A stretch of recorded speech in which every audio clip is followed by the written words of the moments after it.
আজকে দেশ জাতি কোথায়? আপনারা কোথায় আছেন?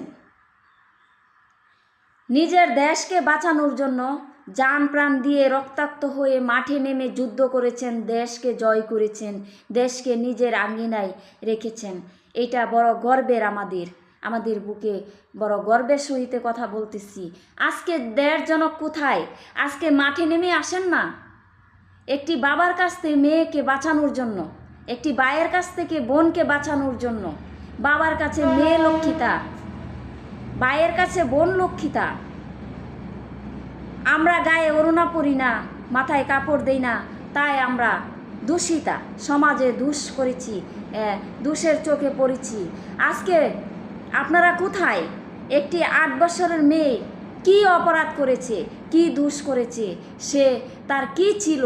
তার কি রূপ ছিল, যৌবন ছিল, না কোনো কিছু লাভ লালসা ছিল? কেন আজকে 8 বছরের মেয়েটাকে এভাবে রক্তাক্ত করে, হতবিক্ষত করে তাকে হত্যা করার চেষ্টা করা হয়েছে?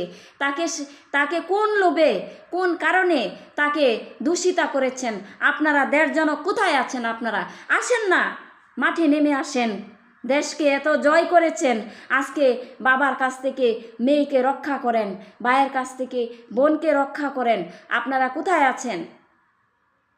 8 বছরের মেয়ে কিসের মানিজ্যত, কিসের দূষিতা? তার চোখে কি আছে? তার যৌবন আছে না রূপ আছে, গুণ আছে? সেই কেন দূষিতা হলো? আপনারা বাংলার যুবকেরা কোথায় আছেন? বাংলার কিংগুলি কোথায় আছেন? আপনারা মাঠে নেমে আসেন, এই যুদ্ধ থেকে লড়াই করেন, আপনারা মা বোনদেরকে বাঁচান। একটি 8 বছরের শিশু বাবার কাছে নিরাপত্তা নেই, একটি বোন ভাইয়ের কাছে নিরাপত্তা নেই। কেন? দেশ কোথায় আজকে? এদেরকে জ্যান্ত কবর